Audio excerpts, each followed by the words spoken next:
अस्सलाम वालेकुम खास लोगों। खिलाफत उस्मानिया का नाम सुनकर इर्तुगरुल गाजी का ख्याल तो ज़रूर आया हो, लेकिन खास लोगों क्या आप जानते हैं कि खिलाफत उस्मानिया ने 623 साल 3 बर्रे आज़म पर हुकूमत की, कैसे वजूद में आई और कैसे दुनिया की सुपर पावर बनी, और फिर 623 साल हुकूमत करने के बाद कैसे खिलाफत उस्मानिया का ख़त्म हुआ।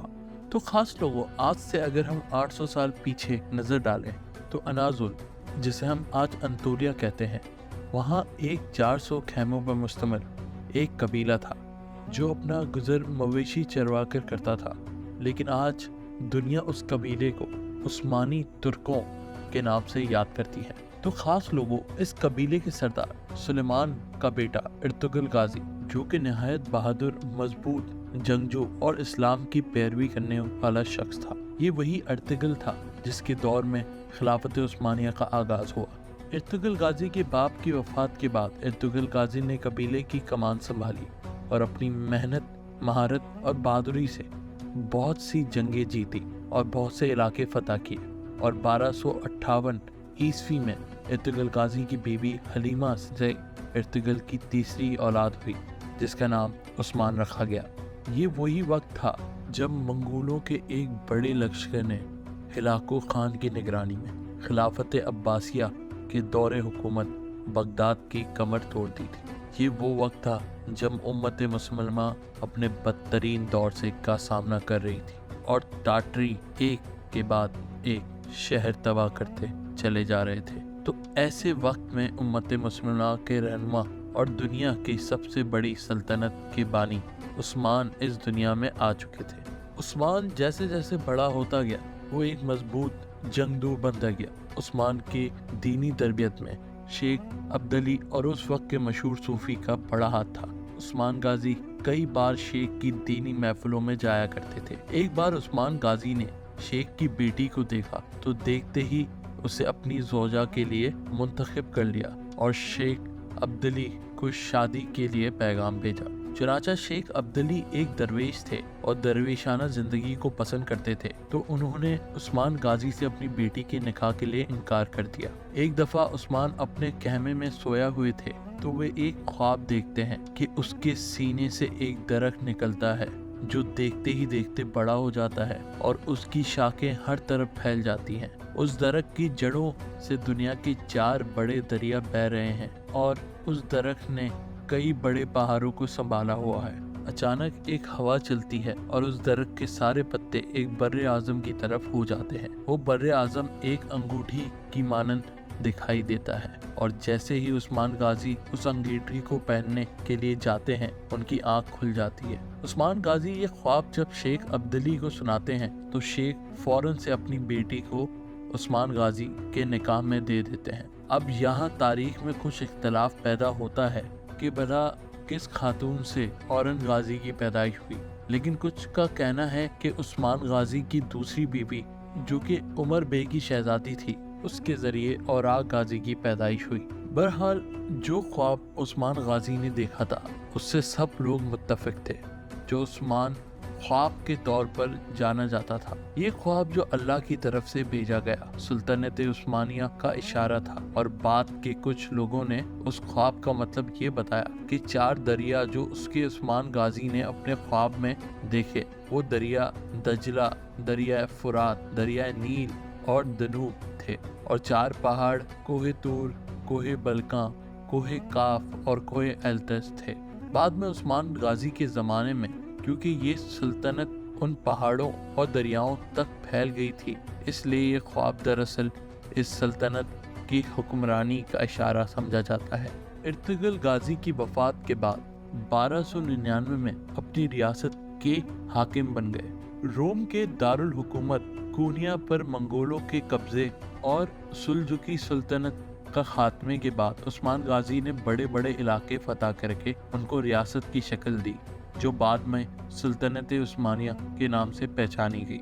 उस्मान गाजी की सल्तनत की सरहद कुस्तुनतुनिया के बजांती सरहद से मिली हुई थी। ये वही बजांती हुकूमत थी जो अरबों के दौर में रोमन एम्पायर कहलाती थी, जिसे आप अरसलान और मालिक शाह के दौर में सुल्जुकियों ने तोड़ दिया। اس کے بعد یہ بزاطینی حکومت پہلے کے مطابق بہت کمزور ہو چکی تھی، لیکن عثمان غازی کی سرحد کے مقابل بہت بڑی مضبوط تھی۔ بزانطینی عثمان کی سرحد پر حملہ کرتے رہتے تھے، جس کی وجہ سے عثمان غازی اور بزانطینیوں کے درمیان ایک جنگ شروع ہو گئی۔ عثمان غازی نے اس جنگ میں بڑی بہادری کے ساتھ بہت سے علاقے فتح کر لیے، جن میں برسا کے مشہور شہر بھی شامل تھے۔ عثمان غازی نے راجہ حصار قلعے کے گھیراؤ کیا اور جلد ہی اس بزاطینی قلعے کو فتح کر لیا۔ اس قلعے کے فتح ہو جانے کے بعد بزاطینیوں کو یہ پیغام دیا کہ ان کا مقابلہ کسی آسان حریف سے نہیں ہے۔ سلجوقی سلطان اس فتح سے بڑا خوش ہوا اور راجہ حصار کے آس پاس کے علاقے بھی عثمان غازی کے ذمے دے دیے اور عثمان غازی کو ان علاقوں میں اپنا سکہ جاری کرنے کی اجازت دے دی۔ بادشاہی کے تمام لوازمات عثمان غازی کو مل چکے تھے۔ 1300 عیسوی میں تاتاریوں نے حملہ کر کے سلجوقی سلطنت کو ختم کر دیا اور اس کے چلتے ہی عثمان غازی بالکل آزاد اور خود مختار ہو گئے۔ چنانچہ سلجوقی سلطنت کے خاتمے کے بعد عثمان غازی نے تمام جنگیں آزادانہ فیصلوں سے لڑی، لیکن عثمان غازی کا مقصد صرف ریاستوں کو فتح کرنا ہی نہیں تھا، بلکہ وہ شہروں میں دینی اور دنیاوی مرکز کے قیام بھی چاہتے تھے۔ انہوں نے اپنے علاقوں میں حکومتی مدرسے اور بہت سے بازار قائم کیے جہاں تاجر اپنی تجارت کر سکتے تھے۔ لیکن جب عثمان غازی ان کاموں میں مصروف تھے تو کچھ ترک سرداروں نے عثمان غازی کے علاقوں پر حملہ کرنا شروع کر دیا، لیکن عثمان نے تمام ترک سرداروں کو اپنے مقاصد سے آگاہ کیا اور ان کی تمام غلط فہمیاں دور کر دیں۔ 1300 عیسوی میں برسا کے شہر یینی کو فتح کر کے عثمان غازی نے اس کو اپنا دارالحکومت بنایا۔ 1301 عیسوی میں عثمان غازی نے بزانطینوں کے شہنشاہ کو کرچ حصار کے مقام پر عبرتناک شکست سے دوچار کیا۔ 6 سال میں عثمان غازی نے بزانطینوں کے قلعوں کو فتح کر کے بحر اسود تک پہنچ گئے، جسے انگلش میں بلیک سی بھی کہا جاتا ہے۔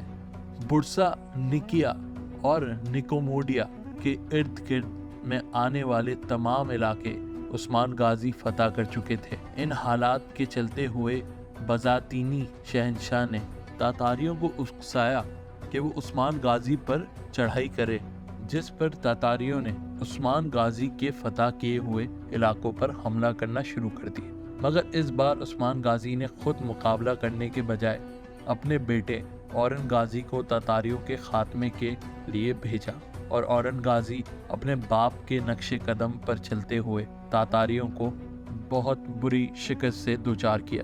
اس جنگ کے بعد بزاطینیوں سمیت عثمان غازی کے سب دشمنوں کی امید بیجا ہو گئی۔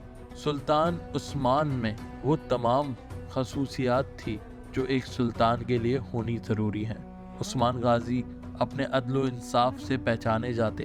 عثمان غازی چنانچہ اب بوڑھے ہو چکے تو عثمان غازی نے برسا فتح کرنے کے لیے اپنے بیٹے اورنگ غازی کو قیادت دی اور اورنگ غازی نے بڑی مہارت کے ساتھ برسا کے علاقے کو فتح کیا۔